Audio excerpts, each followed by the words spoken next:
Legend of the Shattered Halberd, Book 2. Summary.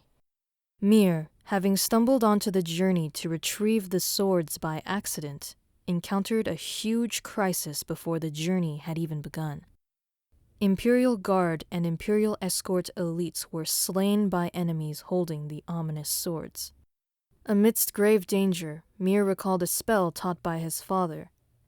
Legend has that the Celestial Emperor has a young daughter whose name was not known to the world. She now possessed Weiyang's body and revealed herself. Who would prevail? The wielders of the ominous swords who had turned into ferocious demons, or Mir, who could somewhat hold his own in a fight? Item story. Yum! Very nice. Now that the spirit had possessed her body, Weiyang was of a much sweeter and gentler disposition.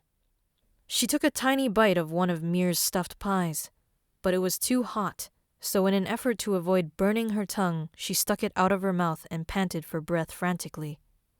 Truth be told, it was all rather cute. That came unexpectedly. I need some time to process. Mir, who had given up one of his eyeballs to appease the spirit, helped himself to a pie and asked, "Can you go over it again?"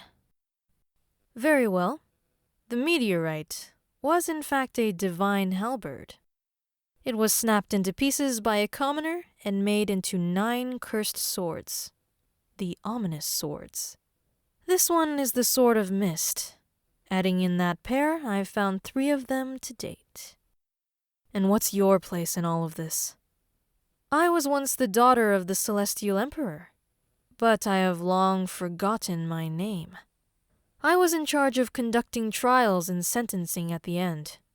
A judge, to use your parlance. Since the court of Imperial Entertainments was responsible for sacrifices and offerings, Mir's father had forced him to learn every last detail and word uttered in every known court ritual.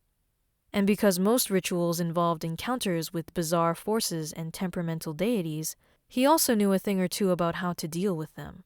For instance, he knew that deities tended to guard their names closely, for knowledge of a deity's true name allows a human being to exercise absolute control over them.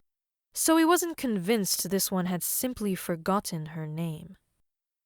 So the court wants to retrieve the swords to reconstruct the divine halberd? Mir forced himself to entertain the reasonability of this line of inquiry. I don't know.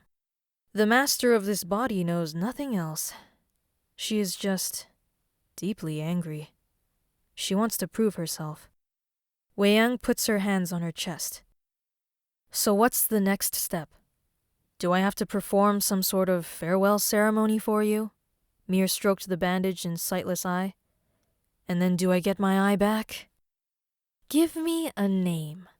She raised her head, oblivious to the crumbs at the edges of her mouth. Don't be ridiculous. The Imperial Civil Service examinations are overseen in person by the Emperor himself. How will I claim the title of Minister of Imperial Banquets with only one eye? Well, I have things to reclaim too. The remaining pieces of the divine halberd, she responded. Otherwise, this world and everything in it is going to burn in hellfire. Mir kept looking at her, but did not respond. You do not need to go with me, but with the fate of all living things at stake, please allow me to hold on to your eyeball for the time being.